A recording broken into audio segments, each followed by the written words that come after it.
나의 긴장을 분명하게 표현하는 겁니다. 청중에게 내가 지금 상당히 긴장하고 떨립니다 라고 말하세요. 이걸 이라고 합니다. 이 상태로 발표를 진행하면 발표 초반에 긴장감을 떨어뜨릴 수 있게 되고 자연스럽게 발표를 이어갈 수 있게 됩니다. 안녕하세요. 30년 경력 정신건강의학과 전문의 유상우입니다. 학생이라면 수업이나 프로젝트에서 발표를 할 일이 많고 직장에서 프레젠트에서 할 일이 굉장히 많죠. 때문에 발표 불안이 있는 분들이 겪는 고충은 상상을 할 수 없을 정도입니다.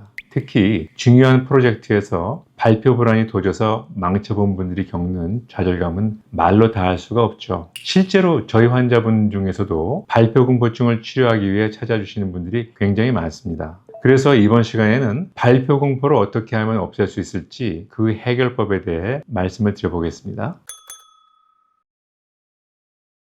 첫 번째는 광고 기법입니다. 오히려 약점을 털어놓고 광고하는 겁니다. 나 상당히 떨리고 긴장된다라고 말하는 겁니다. 발표하기 위해서 연단에 오르면 누구나 떨립니다. 그런데 이 떨림과 불안을 청중 앞에서 감추려고 할수록 내 내면에 있는 불안, 긴장은 더 올라가게 됩니다. 이럴 때 할 수 있는 방법이 바로 광고 기법입니다. 발표 시작 전에 내가 지금 상당히 긴장되고 떨립니다. 열심히 준비했는데 제대로 할지 모르겠지만 그래도 예쁘게 봐주세요. 이렇게 한마디 하면 청중들은 웃을 거예요. 그 상태에서 발표를 시작하게 되면 내 자신의 초반 긴장감을 떨어뜨리고 진행할 수 있는 좋은 방법이 될 수 있습니다. 두 번째는 실수할 수도 있지 라고 생각하는 겁니다. 신이 아닌 이상 사람은 누구나 실수할 수 있습니다. 그런데 발표 직전 상황에서 머릿속에 가득한 자동적인 생각은 실수하면 안 돼, 실수하면 큰일이야 같은 생각입니다. 이런 생각이 마음속에서 커지면 커질수록 불안과 긴장, 공포는 더해지고 오히려 발표를 망치는 방향으로 가게 되죠.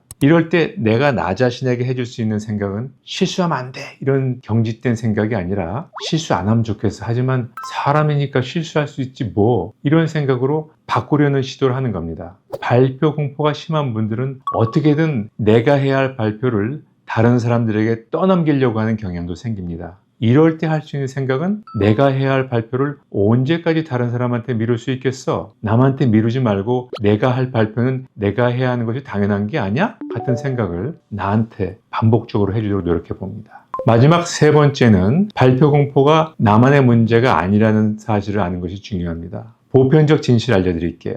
발표한 사람은 정도의 차이가 있을지언정 거의 대부분이 떤다는 겁니다. 정상인가 병적인가 발표 공포를 구별하는 방법은 발표 공포가 수행 능력에 얼마나 영향을 미치느냐는 겁니다. 발표 전에 상당히 불안하고 긴장했지만 준비된 내용을 제대로 전달했으면 이것은 정상 범위 내의 발표 공포입니다. 준비를 충분히 했음에도 불구하고 불안한 나머지 발표 내용을 제대로 전달하지 못해 발표를 망쳤다면 이것은 병적인 현상으로 볼 수가 있습니다. 두려워했지만 막상 발표를 잘했다면 난 큰 문제가 아니야, 이렇게 생각하는 것만으로도 공포감을 훨씬 줄일 수 있습니다.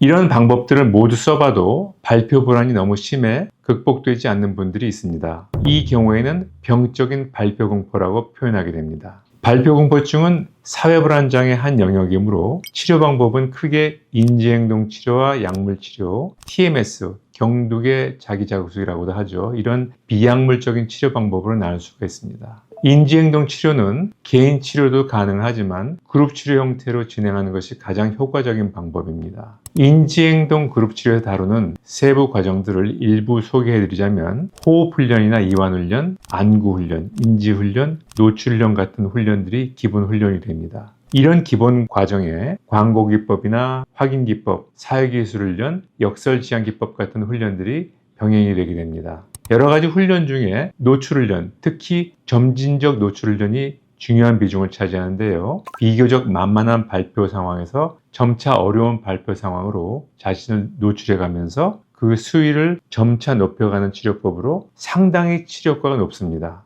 약물 치료의 경우 사회 불안을 감소시키는 상당히 효과적인 약물들이 이미 개발되어 있고, 특히 발표 직전 또는 무대에 오르기 전에 중요한 시험 전에 사용할 수 있는 베타 차전제와 같은 약은 특히 긴장감이나 두근거림, 손떨림, 목소리 떨림 같은 증상에 상당히 효과적입니다. TMS, 경두계 자기자극술로 불리는 비약물적인 치료 방법으로 자기장을 이용해서 뇌세포에 직접 물리적 자극을 주어서 발표 불안을 줄이는데 상당한 효과를 볼 수가 있습니다.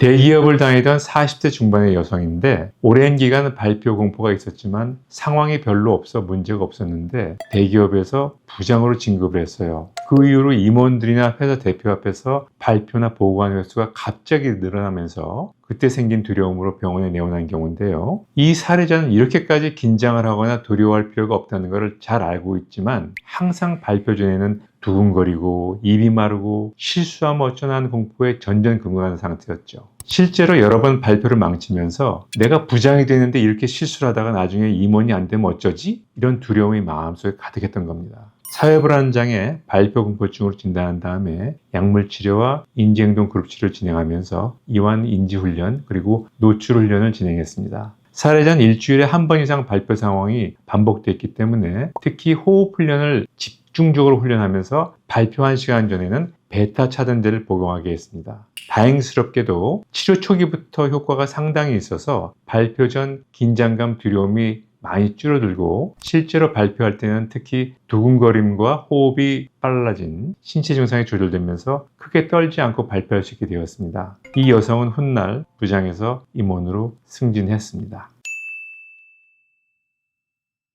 오늘은 발표 공포증을 극복하는 방법에 대해 말씀드렸습니다. 발표 공포를 겪고 있거나 극복해낸 분이 계시다면 댓글로 경험을 나눠주시면 좋겠습니다. 영상이 도움이 되셨다면 구독, 좋아요 부탁드리고요. 오늘도 여러분의 평안한 하루를 기원합니다. 닥터 유의 마음쉼터 유상원장이었습니다. 감사합니다.